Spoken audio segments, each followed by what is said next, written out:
ଆଜି ପବିତ୍ର ନୂଆଖାଇ ଉତ୍ସବ ଉପଲକ୍ଷେ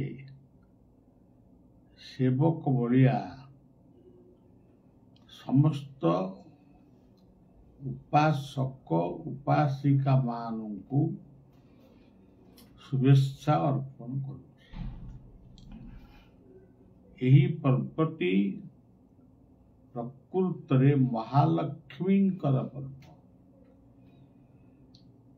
पूर्वरु आमे पूर्व ओडिशा रे केतक स्थान में देखिथिलु पिला दिने जे नुआ खाईटी किए केतबेले करे ता ठीक न थाए। किए इंद्र पूर्णिमी रे करे, इंद्र पूर्णिमा किए गणेश पूजा रे करंती, आउ किए दशहरा रे करंती, एमती की पालन करंती। तार अर्थ होउची बिलरे जो धान चाउल बिरी मुग हेइताए प्रथम भोगटा शीतलांक नारे बा समलेश्वरी नारे ताको अर्पण करंती। अर्पण कर जे खाती एभली कि नुआ चाउलर भात मध्य खाती। समलेश्वरी शीतलेश्वरी को तो समस्ते स्मरण करती एक कथा कही पारिबिनी, किंतु इंद्र पूर्णिमा अन्यान्य पर्वपर्वाणी रे सेई देवदेवता को समर्पण करी किंतु समग्र पश्चिम ओडिशा नुआखाई पर्व रे सब नुआखाई पर्व रे मजलुस एकम बड़ कथा नुहे। नुआखाई महालक्ष्मी पूजा प्रथम दिन अधिवास से दिन ठारू आमिष भक्षण आदि न करिबा अत्यंत उत्तम। से दिन निष्ठार रहिलो नुआखाई पर्व दिन जेमती आनंद उत्सव घरे करूछ सेमती करिवो। ता पर दिन मध्य अन्यान्य माने सात्विक आहार अन्यान्य दिग प्रति दृष्टि निक्षेप कर। खीरी कर, रसगोला कर, बड़ा कर इत्यादि इत्यादि। तीनोटी दिन पालिले भावुची पूर्ण कृपा लाभ हो। गोटे दिन पालिले मध्य लाभ हबो, तीन दिन पालिले जहाँ लाभ होता गोटे दिन पालन से पारे नई पारे। तेणु ये पर्वटी हूँ सुंदर।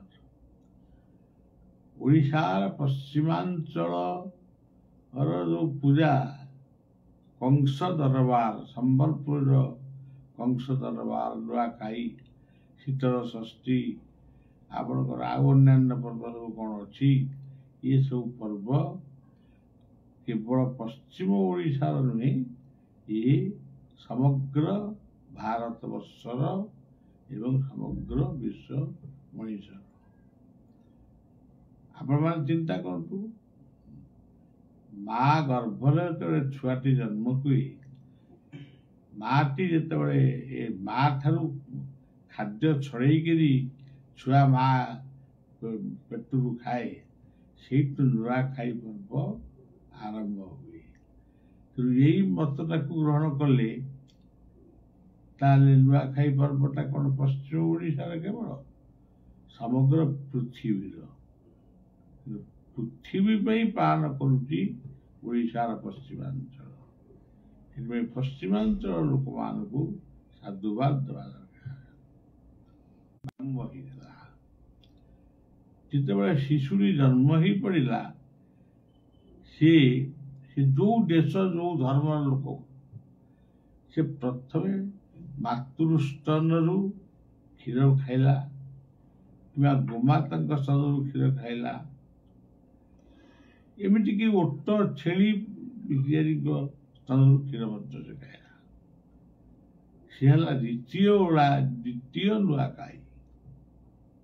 ये नुआखाई रे এই ନୂଆଖାଇ ଖାଦ୍ୟ ଜୀବନକୁ ଧୀରେ ଧୀରେ ବର୍ଦ୍ଧିତ କଲା। ଆମର ଲେଖା ହେଇଛି ଅନ୍ୟାନ୍ୟ ଅତିରୁ ହୁଅନ୍ତି। ତାପରେ ଆଉ ଗୋଟେ ଆନନ୍ଦ ପାଇଁ ଆମ ପରିବାରରେ ଗୋଟେ ନୂଆଖାଇ ପର୍ବ ପାଳନ ହୁଏ। ପ୍ରାୟ ସମସ୍ତଙ୍କ ଘରେ ଅନ୍ନପ୍ରାଶନ, ପିଲାଟି ଖଳି ଧରିବ, ଲେଖିବ, ବିଦ୍ୟାରମ୍ଭ, ତାକୁ କୁହାଯାଏ ବିଦ୍ୟାରମ୍ଭ। ସେମିତି ଗୋଟେ ନୂଆ ଗିନା, ନୂଆ ଚାମଚ, ନୂଆ ଜାଗାରେ କ୍ଷୀରି ଟିକେ, ନିର୍ମାଲ୍ୟ ଟିକେ, ଏମିତି ସବୁ ଆତ୍ମୀୟ ସ୍ୱଜନ ମାନେ ଏକତ୍ର ହେଇ ପିଲା ପାଟିରେ ସେଦିନ ଖୁଆଇ ଦିଅନ୍ତି। ସିଏ ହଉଛି ମଣିଷର ତୃତୀୟ ନୂଆଖାଇ।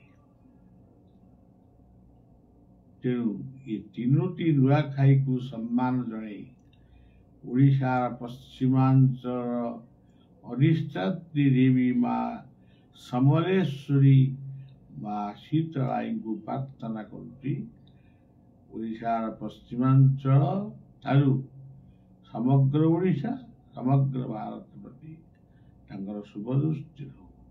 ଏତିକି କହି ଆଉ ଆମର ଯେଉଁମାନେ ଏ କଥା ଶୁଣୁଛନ୍ତି ସମସ୍ତେ ମଧ୍ୟ ଆଜି ନୂଆଖାଇରେ ଲକ୍ଷ୍ମୀଙ୍କର ପୂଜା କର। ଲକ୍ଷ୍ମୀ କହିଲେ ସଦାଚାରିଣୀ। ଯେଉଁ ପୁରୁଷ ସଦାଚାର, ଯେଉଁ ନାରୀ ସଦାଚାରିଣୀ, ସେଇଠି ହିଁ ଲକ୍ଷ୍ମୀ ଅଛନ୍ତି। ତେଣୁ ଆଜି ମଦ୍ୟ ମାଦକ ଏସବୁ ତ୍ୟାଗ କରି କେବଳ ମହାଲକ୍ଷ୍ମୀଙ୍କୁ ମନ ଭିତରେ ଚିନ୍ତନ କର। ଓମ୍ ଶ୍ରୀ ମହାଲକ୍ଷ୍ମୀ ଦିବ୍ୟೈ ନମଃ। ଓମ୍ ଶ୍ରୀ ମହାଲକ୍ଷ୍ମୀ ଦିବ୍ୟೈ ନମଃ। ଘରେ ଘରେ ମହାଲକ୍ଷ୍ମୀଙ୍କ ଉଦ୍ଦେଶ୍ୟରେ ପ୍ରଦୀପଟିଏ ଜାଳିପାର, ହୁଳୁହୁଳି ପକେଇପାର, ଶଙ୍ଖବାଦନ କରିପାର ଏବଂ ତମ ଘରେ ଯେଉଁ ଭୋଗ ଅଛି ସେ ଭୋଗ ମହାଲକ୍ଷ୍ମୀକି ଦଶେଇକିରି ଖାଇପାର। ତାପରେ ତୁମେ ଯେତେବେଳେ ଅନ୍ୟାନ୍ୟ ପର୍ବ କରିବ ସେ ଅଲଗା କଥା। ମାର୍ଗଶିର ମାସର ଗୁରୁବାର ସାଙ୍ଗରେ ମୁଁ ସମାନ କରୁନି, ସେ ଅଲଗା, ଇଏ ଅଲଗା। ତେଣୁ ଛାଡ଼ ଖାଇ କହିଲେ କେବଳ ମାଛ ମାଂସ ଖାଇବା, ଏହା କେଉଁ ଶାସ୍ତ୍ରରେ ଲେଖା ହେଇଛି? ପୂର୍ବ ଓଡ଼ିଶାର ପୂର୍ବାଞ୍ଚଳରେ ଆମେ ଦେଖିଛୁ ଛାଡ଼ ଖାଇ, ପୂର୍ଣ୍ଣମୀର ପରଦିନ ଛାଡ଼ ଖାଇ କେବଳ ଆମିଷ ଭକ୍ଷଣ କରନ୍ତି। ମାନେ ସମସ୍ତେ ନୁହନ୍ତି, 75 ଭାଗ। ପ୍ରକୃତରେ ଛାଡ଼ ଖାଇ ମାନେ ଯେଉଁ ଖାଦ୍ୟଟାକୁ ଛାଡ଼ିଥିଲ, ହବିଷାନ୍ନ କରୁଥିଲ, ଏକ ଓଳିକିଆ ଖାଉଥିଲ, ତାକୁ ଛାଡ଼ି ଦେଇ କୁଚିରା ସହିତ ଖାଦ୍ୟ ଖାଅ। ତେଣୁ ଆଉ ବିଶେଷ କିଛି କହୁନି, ସମସ୍ତଙ୍କୁ ଶୁଭେଚ୍ଛା ଜଣାଇ ରହୁଛି। ଜୟ ସମଲେଶ୍ୱରୀ, ଶୀତଳେଶ୍ୱରୀ, ମାଣିକେଶ୍ୱରୀ, ପାଟନେଶ୍ୱରୀ, ହେଙ୍ଗୁଳାଇ।